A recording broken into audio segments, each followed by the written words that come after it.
Hello and welcome to episode number 144, where I speak with Vaidya Anu about the process of self-healing in Ayurveda and how this self-healing can lead to self-inquiry and self-realization, and can also provide us with a greater awareness of our connection to each other and to nature. So please stay tuned for this very interesting conversation.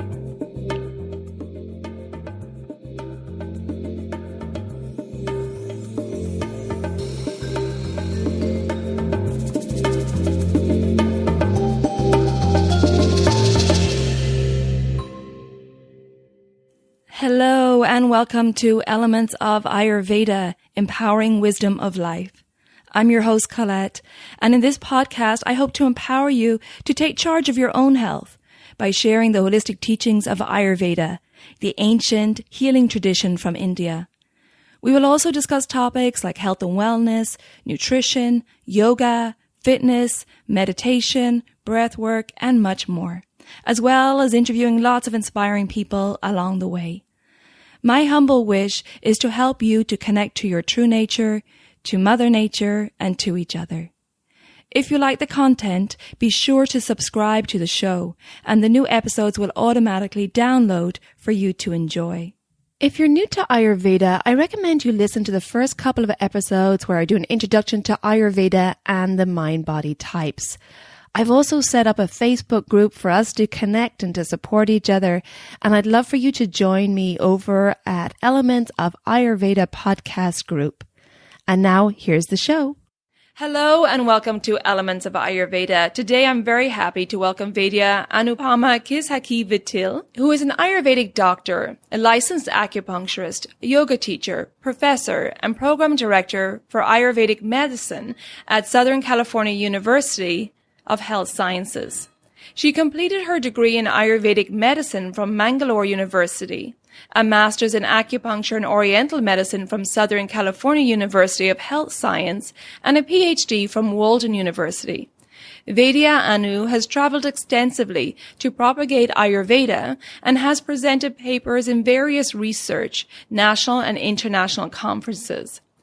She received several awards for her work on Ayurveda and complementary and alternative medicine, and she is currently serving as co-PI for an NIH-funded research study, as a board member of the California Association of Ayurvedic Medicine, as a board member of NAMA, and on the research working group of the Academic Collaborative for Integrative Health.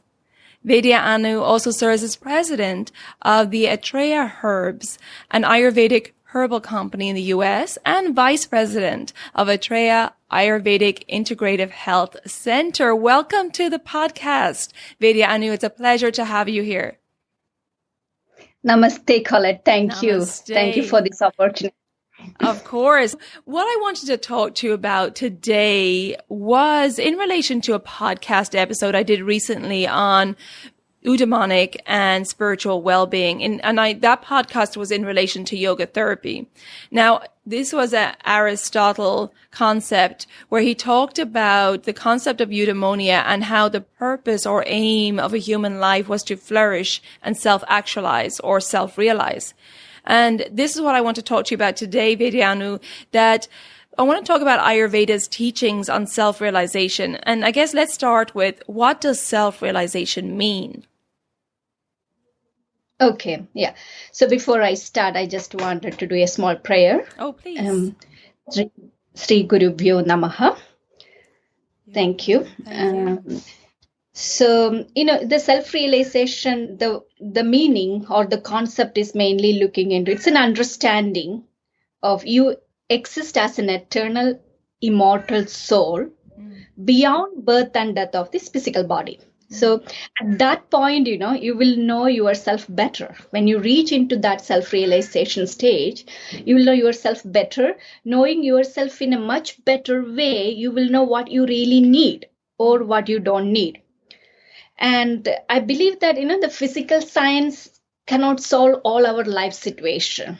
It can only bring much more comfort or convenience to society. So the understanding, going inward, the silent witness of awareness It helps us to cultivate a divine attitude. Here, the divine attitude, it's like the attitude which is filled with compassion, love, gratitude, and kindness, and non-judgmental awareness. That's what it is. It's just be who you are and connect to deeper into your body, and helps to have that feeling of, we can even say it's a metacognition, awareness of the self. Hearing, listening to your own breathing sound, listening to your own chewing the food, all that, connecting more internally. Help us to just to be present. And it starts with the question, who am I? What do I need in this life? What is the purpose of my life? What am I grateful for? And all this question, it helps to have more self-realization, or door for our spirit, open up the door for our spirit, I would say. So in that stage, you will be realizing that the factor I, who am I? Every question is about I, right? Who am I? What do I need? So that I factor, you will see that that I, or this physical body, is not a substance. It is all about experience. So I is that in which all the experience is happening. And you will understand the fact that the body is process of activities. It's always happening. There is the moment you have a birth, there will be death also happening, right? So the moment something happening, after a few seconds, there is a destruction happening in a different form. So few hours back, who you are you are not the same exactly who you are now, because there is a constant change happening every moment, every fraction of second in our body. Yeah. So I would say the ultimate goal of this life, as you said, to realize who you are. And at this point, you can see that, I, or self, is modifying into experience. So there is a concept, who you are is mainly depending upon how you look at yourself, how you care for the others, what you think and what you act is mainly shows that who you are. Yes. Right? Yes, absolutely. So that is what the experience, self-real. So it's not something you can achieve overnight. It is not something you take something and you follow it will happen. It takes many years of practice in the thinking and as well as in action. Right. Lots of self-inquiry. Exactly. The self-realization start with that state you can reach with the self-inquiry. Yeah. And I really do think that true contentment comes from that self-realization. Definitely. You will reach into the stage, nischinda. There is no thought. There is no ego, nirahangara, there is no ego at that particular point. And you will be happy and content and satisfied in every step of your life. It sounds wonderful. And it's a wonderful journey and a wonderful goal. Exactly. That's the beauty of the Vedas, right? That's what all this Vedic science is taking us towards that. And Ayurveda also, I would say, if you go deep dive into Ayurvedic core principle, you can see that. So if you look at the definition of Ayurveda, we all know this. Ayu is life, Veda is knowledge. So science or knowledge of life. But the word Ayu, the life, there is still little more deeper understanding. That means that which goes, it is constantly moving. That's what the life is. It is continuously adapting itself for its survival. So entire focus of life is self-preservation. That's why Ayurveda is talking about all the modalities, all the tools, how to preserve the body. Right? Ayurveda never described an immortal life. Yes. Ayurveda recognizes every individual have a death. It never says that you will reach into a state of you will never die. Even though there is a rasayana, concept of rasayana is explained, Ayurveda described the life process knowing that it is going to die one day. It never talks about everlasting life. It's very clear that life is limited, but make the best out of it. How to lead a optimum life. How to improve the quality of life. Absolutely. And also it's about accepting that everything is constantly changing. And the more we try to hold things or grip to things and refuse to change or go with the flow, that's when stress will happen. And that's when we'll be Yes. unhappy. Adaptability, right? Yes. That's what we need, flexibility and adaptability. When we develop that quality in our life, half of the stress will go away. Yeah, actually. exactly. We always under constant pressure because we see that there are so many changes happening around us, and we try to identify ourselves with the problem around us. And whenever the problem comes, that alertness comes in our body. Why is it coming? Why is it coming? Instead of, it's okay, I can handle it. Yes, exactly. Some people do that, but that is the attitude we need to develop. Every problem all the time, but we need to take a look at the problem, and then that flexible state of mind. Not it doesn't always. We don't want things to happen the way exactly wanted, right? What we want, sometimes it won't happen, but that's okay. If things doesn't happen the way we want, also we need to learn to accept it and how to cope with that. Yes, exactly. And also to make the separation that it's not happening to you, the spirit, the soul, that there's lots of other external factors, that it's not to take it personally as an attack on yourself or your ego. Yeah, that's where the understanding of I factor really helps, actually. It's a really beautiful concept, that I factor. When you understand that I is a collective, where the experiences occur. You are not just that I. This is a I experience. It comes and goes. Nothing stagnant here. Even this life is not a permanent. So things will come and happen. You are just experiencing it. That is lovely. So when you witness that, you don't have to worry about too many things happening around us. But it's a human mind. We all have that mind. Easily get affected with. But understanding that self-realization, or going more spiritually, or understanding the core causative factor of what is happening around us, analyzing it, it will help us to handle the life much more easier way.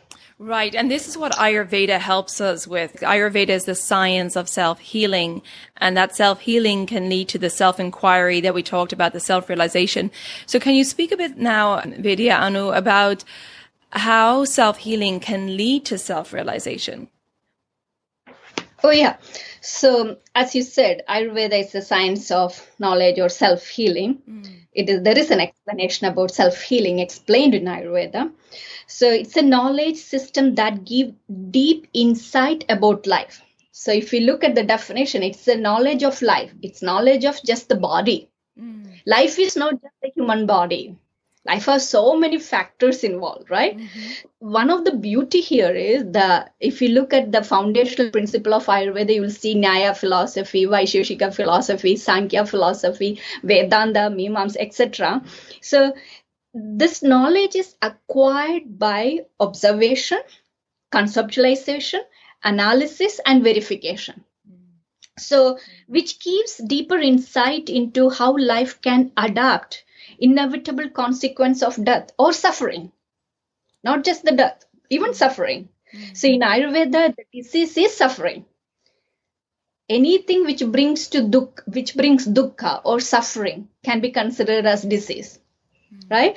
So how to improve the quality of life, how we can regenerate, that concept is explained in Ayurveda. It's a life discovery, we can tell in that way. So Ayurveda tell you what is unique in your body or in your life. And actually, what I would say that knowing that will be the foundation for leading a healthy life. So definition of even Ayurveda, it says that what is good for your body, what is not good for your body. Ida hidam sugam dukkam. What brings happiness, what brings sadness.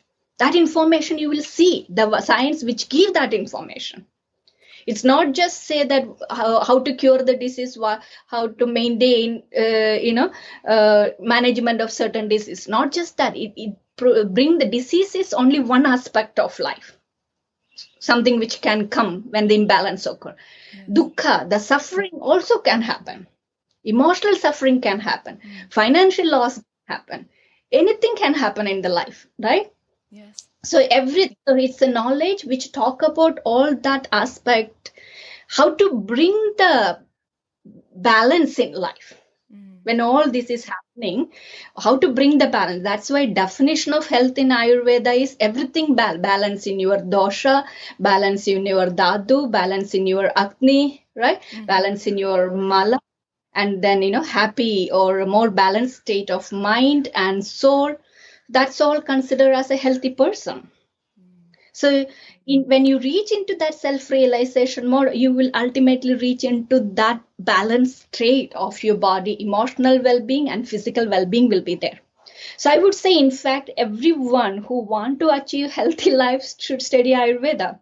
So in an Ayurvedic concept, the body and mind is connected, right? You know that. So I would say that I believe that every physical expression rooted in the mind. Okay. So the body have its own healing. The body knows in up to certain extent, it can cope up with imbalance. It has its own healing power. So, and there, if you notice in the patient, you might have noticed this in the practice, the person with a stronger mind or more wise mind or more peaceful state of mind can heal the disease much faster way. Right? So what does it say? The mind play a more role in healing process. Or unless if the mind is not involved in the healing doesn't happen, I would say. Absolutely. It has to be really integrated. Exactly. And then you can see this in the research. You may be knowing in research study, placebo effect. How does the placebo work? Placebo doesn't have that particular placebo herb doesn't have any kind of action in the body. But most of the randomized control trial or wherever they use the placebo, we do see that it has some effect. So that's the mind. Right. And I strongly feel the placebo effect is mainly because of the mind role in there. Absolutely. So we have this tremendous potential in healing within. And then Ayurvedic science, you can see this like in the initial chapters in Charaka Samhita, Ashtanga, and they talk about the daily routine, seasonal routine, Sadvrita, the code of conduct, the behavior. All part of, I would say it's a part of that principle, self-healing concept. So it will teach us that life is a process. So if you control the life with the mind, we will be in a better place. So what happens is sometimes we control the life with the body. Right. Then we end up in a little challenge. It may be okay for some extent to continue, but there should be a mind involvement in controlling the life. Ability to, stay calm when things are going not the way you wanted. Ability to stay in calm even when your body is getting imbalance. So that's why I feel like self-healing can lead to that self-realization. And I also would say self-realization also can lead to self-healing. It's mutual. Yeah, absolutely. It goes both ways. And so for somebody out there who's listening to this and they're, new to Ayurveda and they want to start this journey of self-realization and, it's like a self-study. And I always say, what a better study is there to do in life than study yourself and truly intimately know your constitution and your tendencies and your passions and so on. But what would you recommend for a person who wants to start on this journey? What steps would you recommend taking? Yeah. So for learning Ayurveda, because we are talking about Ayurveda and self-realization. So self-realization. For Ayurveda, I would say that start from the beginning, understanding the philosophical background of Ayurveda, that how the universe is created, how the body is connected with the nature. Everything is created out of the 5 elements, Big Bang theory, or Sankhya philosophy for the creation. That will help us to understand, what is this life about? Who am I? Where did I come from? What is the uniqueness in my life? What makes me happy? What makes me sad? How do I need to bring the balance in my life? How do I make sure my dosha, dhatu, agni, malas all are balanced?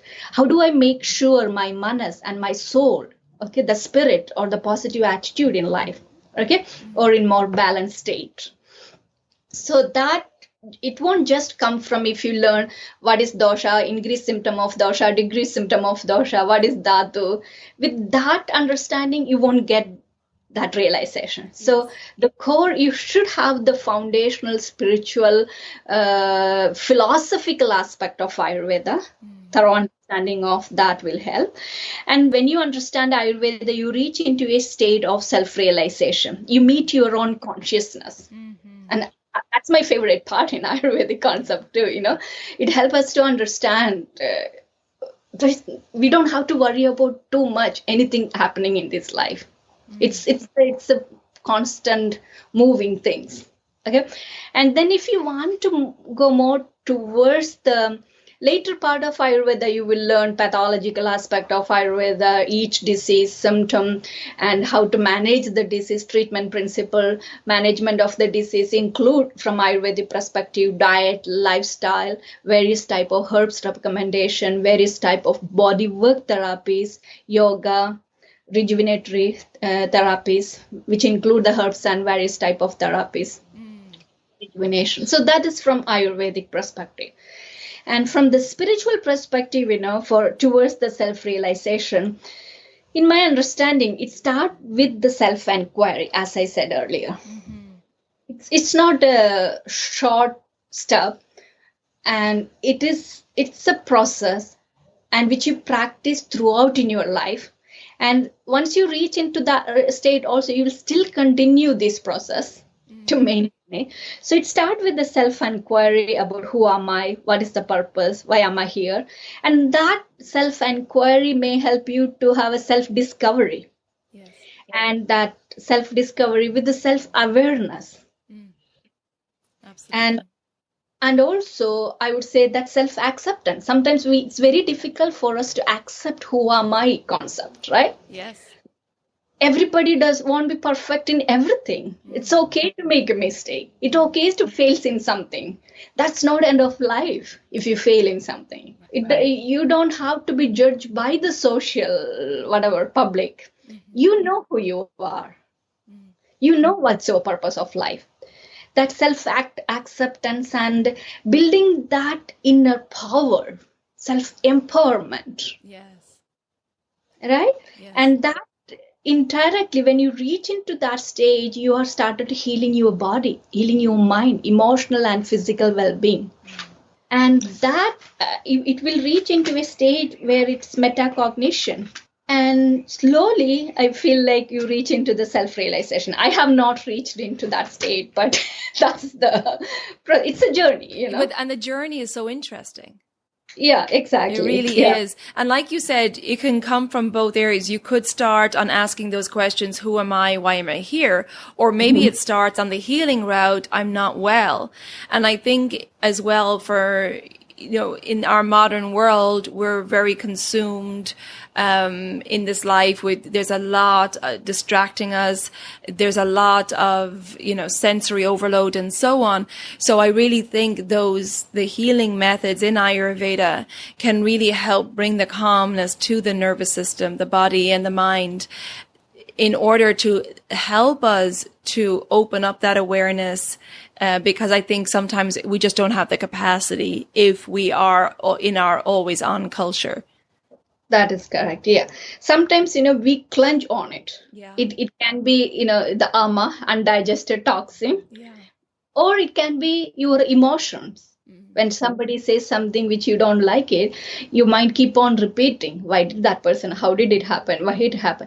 It's so hard for us to let go it.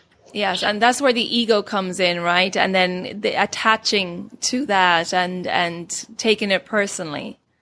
Yes, exactly. Yeah. When we say I am sad, if you look at the spiritual aspect, who is this I am? Where am I? Where are you sad? Where am I sad? When I say I'm sad, is it my hand? Is it my eye? Is it my mind?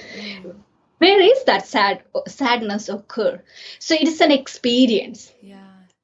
It's an experience, and that experience is not constant. If you, after a few days, maybe after 1 year, you won't even remember the intensity of the sadness you experienced today. And the same incident, if you remember after 1 year, you won't have the same intensity. It get diluted because the experiences are like that. So true. We forget the intensity dissipates. This is because that's why Kalaya Tasmai Namaha, the time is an important factor. I'm bowing my head in front of the time. In order for a disease to manifest, time play a role. In order for emotions to, slowly fade, time play a role. For everything. So if the time can heal you, and if the suffering what I'm going through, if I understand after some time it won't be the same. Sometimes you might have feel laughing about it for what we worried today, right? Exactly. So then if I realize that this is all momentary feeling, this is my feeling, this is an experience, then there is no need of cling or attach to it. Yeah. And also looking at the perspective with curiosity that maybe it's here to teach me something or to learn something more about myself. Everything, of course, every life experience, even if it's good or bad, it's teaching you something. We need to learn and move forward. I always tell my student, if you fall down, don't worry, get up and move forward. One thing we need to make sure our actions, our thoughts are based on dharma, righteous. That from that path you should never deviate. Just move forward always. Life is a journey. It is, and that's a great guiding principle if you're always thinking in relation to your dharma. Yeah. And talking about life is a journey and self-realization is a journey. And, the Ayurvedic studies, as before we hit record, we were saying how we could study Ayurveda for a lifetime. It can take a lifetime, but it's such an interesting and such a deeply rewarding journey. And I know you are very passionate about introducing Ayurveda to those who are young. And it's so important for children to understand this at such a young age. Yeah, the reason is, you can see, if you look at the data, many kids are going through lots of emotional and physical challenge. The depression and anxiety. Especially nowadays, Yeah, nowadays with the COVID, so many kids, they have to stay at home, they cannot go out, they may be playing with all these electronic things, which I always get worried about, with the electronic, the phone and computer, different games. I don't know where we are going. So all that, and the suicide death among the kids is increasing every year. Even in India, the developing, every year the number is increasing. Yeah, it's a sad, and the kids are going to be our, they are the one who is going to be taking care of our country in the future. So we need to develop these kids, with a healthy mind and healthy physical body. We need to teach them how to manage their stress and anxiety, right? And how to work under pressure.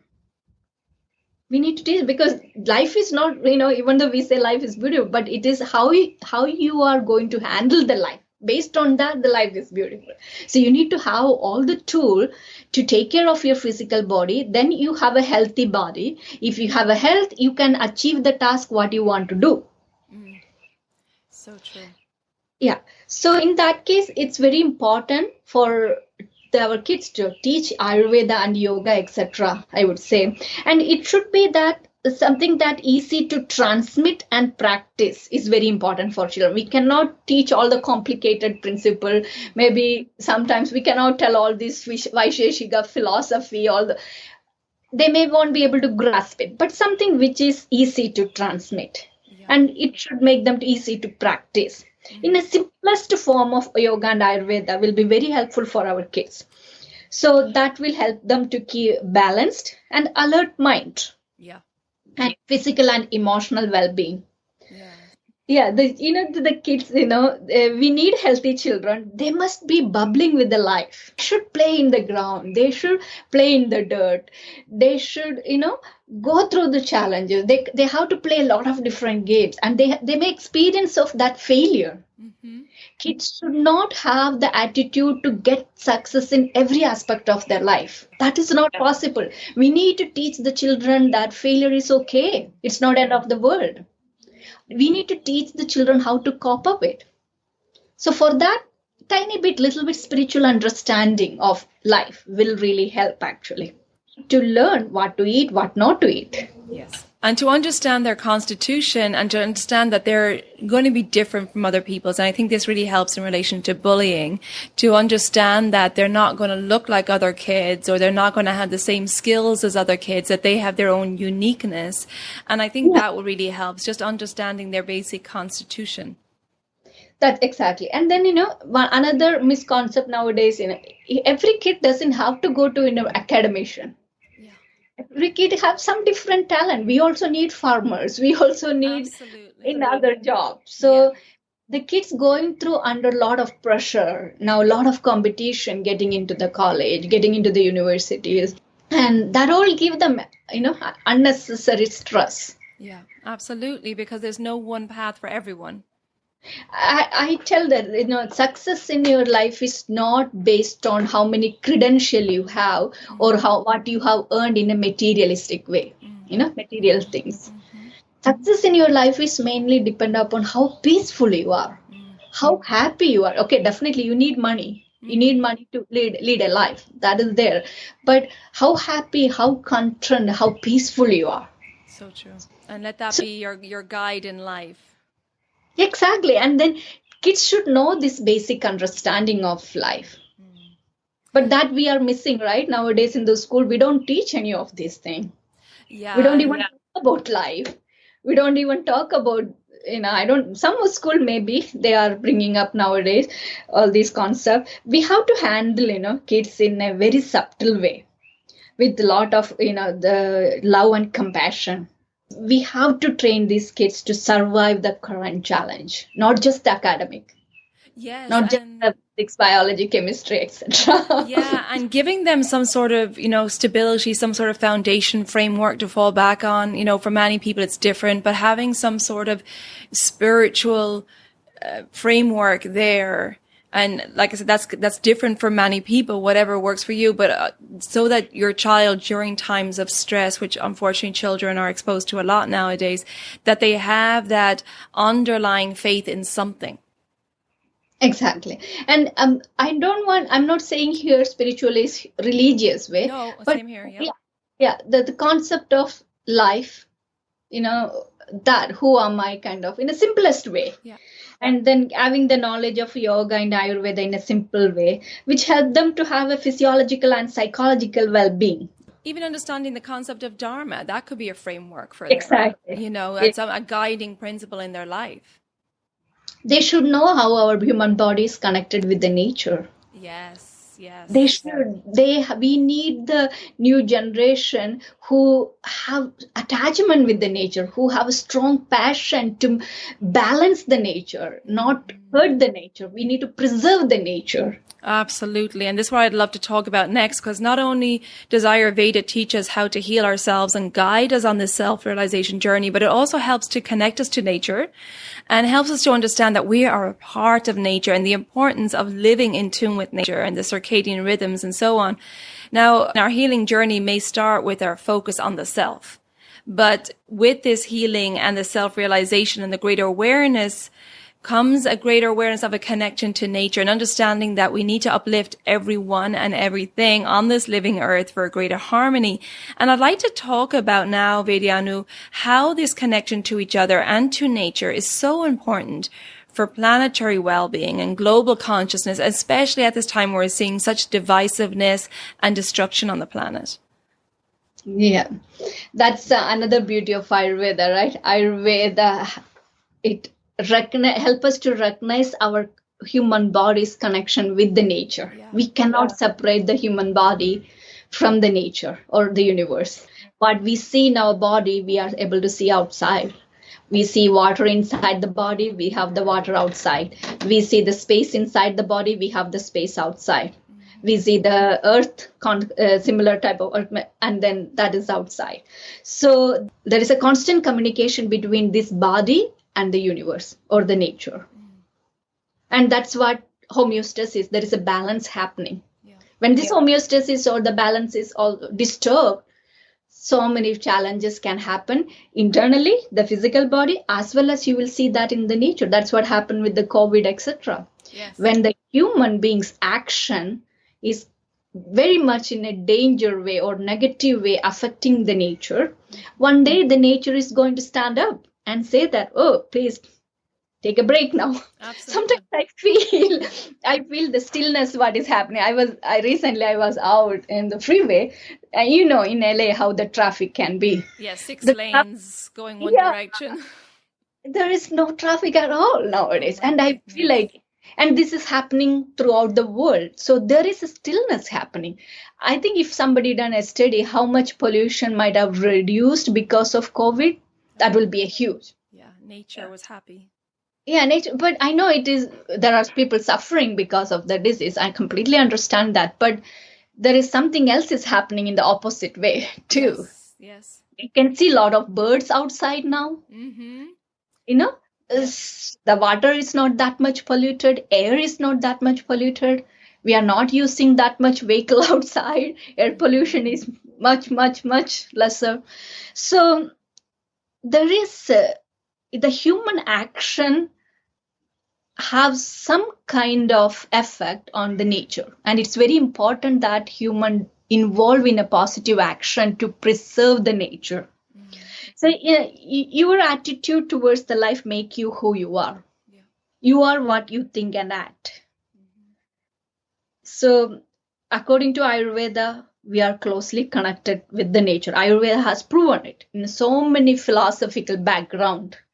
And in scientific way also, I would say, we can explain.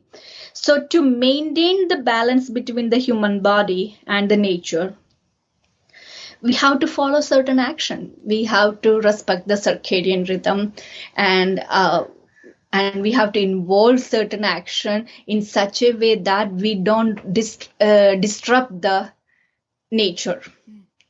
We have to preserve the plants. We have to preserve the water source. We have to preserve the earth not getting polluted. Otherwise, the earth will be there only for a few more thousands of years. How much pollution is happening with the plastic? I was reading in the other article how much plastic is sedimentation happen on the sea water, right? So that's what happened by whom? Who did that? Human being did it. And until and unless we realize it and we take the decision we won't be doing it again, things won't change. I was reading recently another article in India, one of the lake, they have used so many methods to remove the pollution. But after a few months, 6 months or something, now they did the testing, the pollution is slowly much, much, much better. So nature itself cleaned it because not many hotels are dumping so many things into that. Yeah, nature is self-healing. Healing, yeah. Yeah, but it's so true. And it's when we lose that balance, it all comes back to that balance of within our own bodies and with nature. And when we are taking too much from Mother Nature, when we're overstepping our boundaries and we're not giving back enough to nature, we're not allowing the soil to rejuvenate in between crops, we're having monocrops everywhere, we're wanting too much out of Mother Nature. Humans sometimes, we are greedy. Yeah. Humans are greedy. We don't have we cannot work machine 24 hours for 365 days. We keep break for the machine. Same like that for the crop. When we cultivate some vegetable or whatever it is, it also, the soil also need a break time. Mm. And then what we are putting on the soil. Yes. Oh my God. Yeah. So much chemical, and where it's going, it convert into a vegetable, and we are eating that. We are forgetting that it's coming to our body. Why the cancer rate is increasing? Mm-hmm. Why the immune? So many inflammatory changes happening in the body. Mm-hmm. I would highly say there is a strong correlation with the food and the inflammation. Oh, I have my medical practice, when we avoid certain type of food, inflammation is better. Especially look at the milk what we have. There is a lot of pus cells in the dairies, I would say, because when the cows, when milking time, the breast get the inflammation, right, because of that machine, which they use for the pumping the milk, and the heat causes inflammation or irritation on the breast skin, and if we don't give enough time to heal that and put the machine again back next day, the pus is going into the milk, and that's the milk what we drink. It can cause the and I know FDA said X percentage of the pus cell is okay, but so the food what we have now polluted more compared food what we had thousands of years back. Absolutely. Who did that? We did it. Yeah. Absolutely. Human mind, human action did it. Yeah. And it's also energetically what state the animal or the soil or the crop is in when it's growing or reproducing. If we're having cows back to back producing milk and not letting them rest, if we're not letting the soil rest in between crops, that energy within those animals, within that soil is not of a full potential. Therefore, that's going to be reflected in the outcome, in the end result, whether it's milk or grain or corn or whatever. Exactly. I would agree with that. Yeah. What Ayurveda teach, we need to have loving, compassionate heart. Our heart should be filled with love and compassion and peace. How you treat yourself, we need to treat that towards the environment, any living beings around you. Then this imbalance won't happen.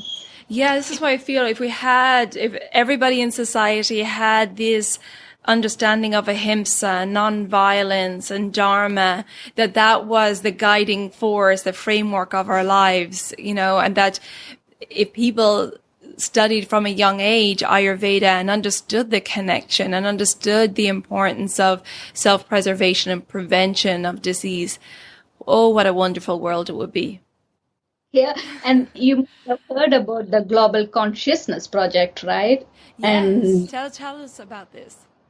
Now, there is some research studies happening about that. I was reading an article recently also how that COVID and some data they recently presented. But, the core principle there is when human consciousness, I would say, become coherent, the behavior of random system may change. Wow. Right? That when a group of people focus their mind on something that influence the world at large. Yeah. Because if you take an individual, you are what you think. So imagine there are a group of people are thinking positively, acting positively, and it comes in the form of their action, right? Absolutely. So that's where in Ayurveda I see similar. There is a concept of code of conduct, sadvrita, and I believe that it encourages the community to go through that. That is actually code of conduct is a positive thought, positivity. It's a behavioral medicine. I would say Ayurveda include as talk about the behavioral medicine. So Ayurveda talk about individualized medicine. Ayurveda talk about personalized medical care. Ayurveda talk about behavioral medicine, sleep as a medicine, lifestyle as a medicine, food as a medicine. So you find, I feel Ayurveda is a complete science, not just treat the disease, complete science for life. Yeah, 100%. And, essentially, if we're all just energy, like you said, what the thoughts, what we're putting out into the world, how we treat each other, that's all energy. We're all just energy particles. So it's all vibrating at a certain frequency. Exactly. Yeah. I would agree.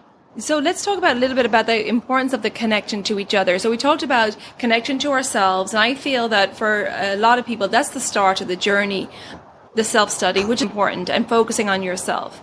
And then once you're on that healing journey, and then you have more awareness and you can look around and see the bigger picture of things, you're understanding the connection to nature, but also understanding the connection to our communities and to each other.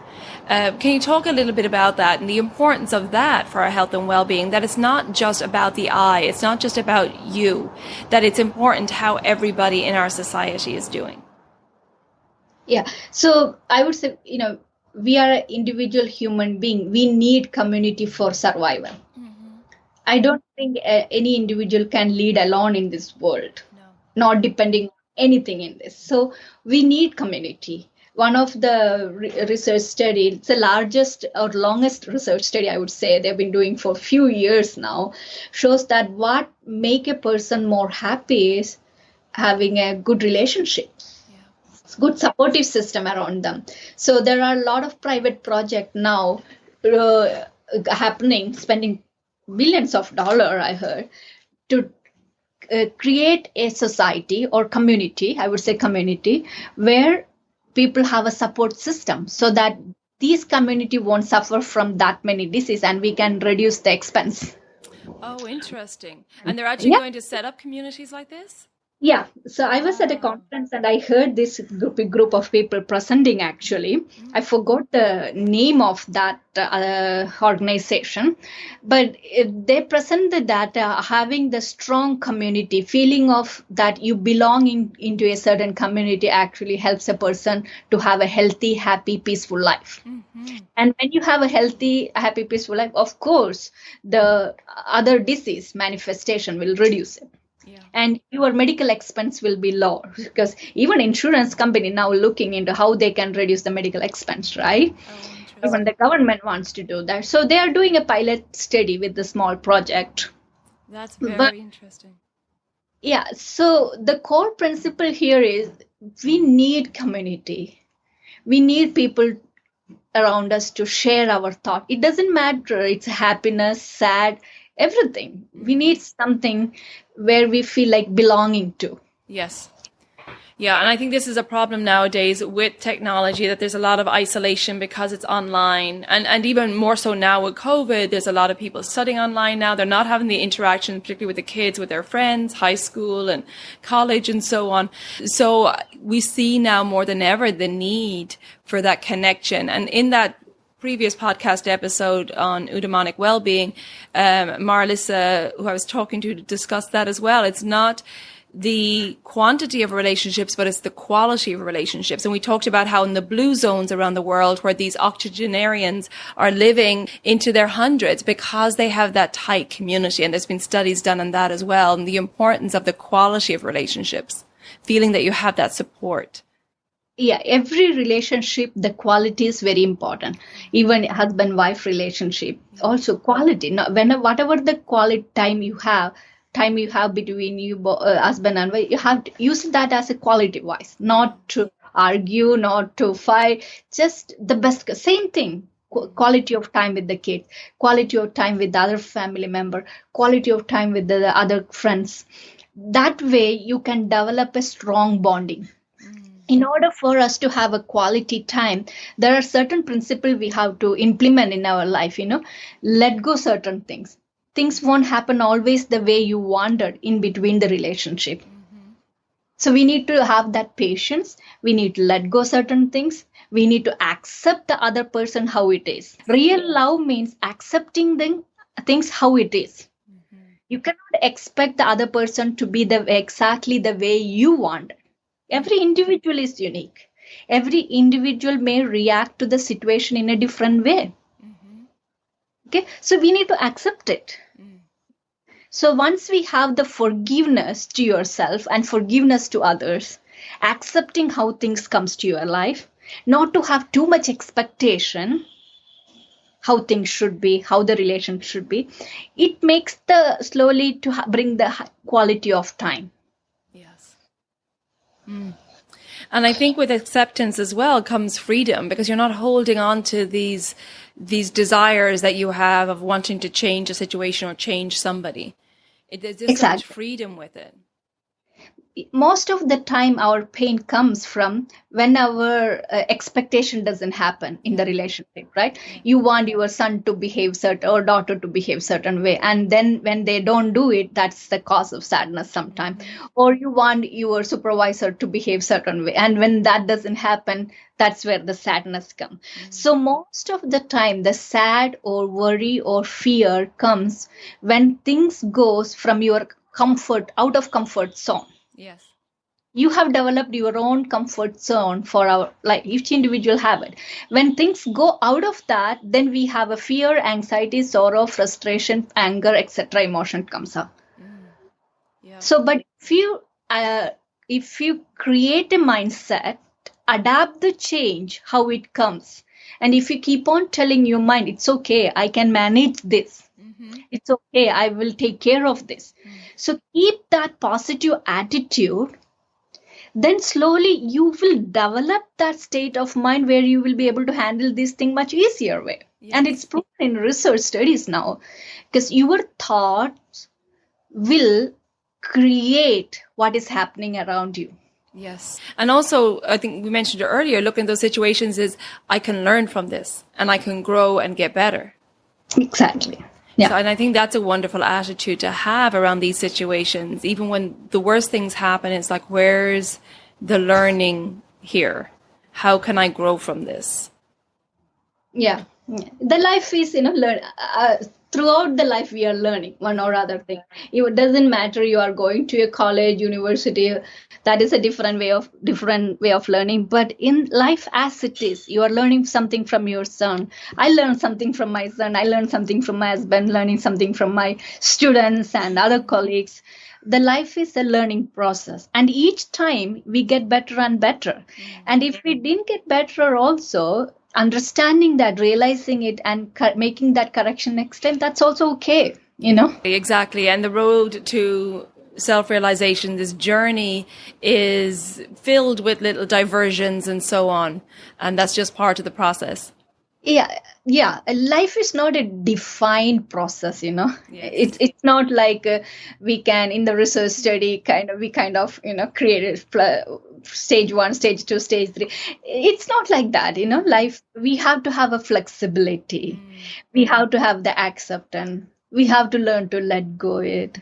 We definitely have to have a peace, bring that peace in every walk of our life and enjoy the life. That is important, and not to face the life with so much fear or anxiety and so much predefined result, before something happen, also predefined. I want this, like that. You can have an expectation, but you should not clinch on the expectation. Yeah, and understanding that these imbalances, either in the mental vikriti or in the physical vikriti, that these are imbalances that can be brought back into balance, that can be pacified and healed through Ayurveda. Exactly. Yeah. Thank you so much, Vaidya. I know this is a wonderful conversation. As we finish up here, is there anything else that you'd like to share with us that we didn't address already? You shared some great gems. What I would like to share, the main thing is have peace in every walk of our life. Fill our life with the love, compassion, and kindness. Life is only one time right now, right? Even the Ayurveda believes in rebirth theory and all. But at present moment, we are sure we have the life what we are going to. Fill your heart with the love and compassion. Don't make it too much complicated. Develop the positive attitude in life. As I said earlier, success is not always measured with the credential or what you earn materialistic in life.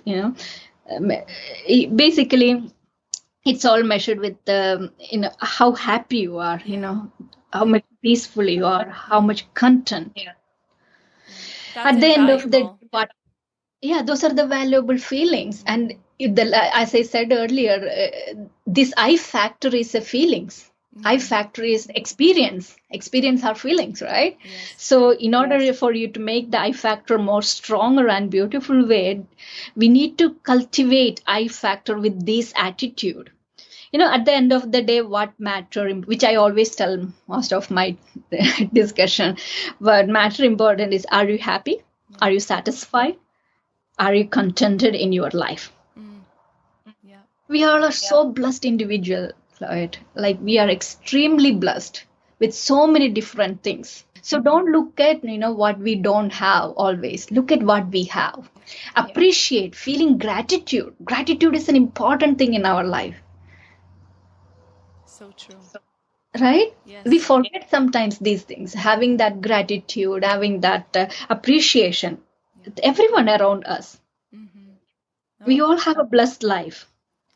that's true. We woke up this morning, we took a breath. Yeah. That's a blessing. Yes. Yeah. Well, could you tell people where they could find out more about you, Vaidya Anu, and your offerings? Yeah. So I work in Southern California University of Health Science. We have a small Ayurvedic department there. So you can look at the Ayurveda SCUS, www.suhs.edu. So we have 2-year program, Ayurveda Wellness Educator and Ayurveda Practitioner program. It's a 2-year program. And we are going to have a new start in fall term, that is in September, for the Wellness Educators program. And we also offering small certificate of completion, that's Sanskrit classes, as well as Ashtanga Hridayam class. That's with the Dr. Ram Manohar. And so, so Ayurveda is slowly developing in this country, Yes, in I'd love US. to see it. I'd love to see it. And people are so hungry for the wisdom. Yeah. So, my interest in Ayurvedic way more education and clinical practice. And the research and the best quality products. So education I do at SCU, and also I practice there at the health center clinic. And I also practice in my private practice, that is in Atreya Ayurveda Integrative Health Center. And we have also a small herbs company that is Atreya Herbs, and it's an online business. And we make sure, we try our level best to get the best quality products to serve our community. And that's where Wonderful. You can find. Yes, and I will put all those links in the show notes so everybody can connect with you. Well, Vaidya Anu, thank you so much. I really enjoyed this conversation, and thank you just for sharing the wisdom with us. It really is wonderful at this time to talk about self-realization, our connection to ourselves, the planet, and each other. It's what we need. Thank you. Namaste, Colette. Even I really enjoyed having this discussion with you. Thank you. Wonderful. Namaste. Namaste. Thank you. I hope you were inspired by that conversation with Vaidya Anu about self-realization. If you think that this episode may be helpful to family or friends, please share it with them. And if you haven't already subscribed to the podcast, please do so. And if you would like to rate and review it, I would really appreciate it wherever you listen to your podcasts. Now, I also want to let you know that I offer a 15-minute free online call, a services inquiry call about my online services. I offer online consults, online at-home cleanses, and I also offer my daily habits for holistic health course. So if you have any questions or wonder if my services are right for you, please take advantage of that free 15-minute online call. If you feel like you're getting benefit from the Elements of Ayurveda podcast and would like to support it, you can head on over to the Patreon Elements page where you can leave a tip in my tip jar. I would really appreciate that support, and you can find that link in the show notes also. Thank you so much for tuning in. I appreciate your support. And until next time, take good care of yourself, be well, and ciao for now.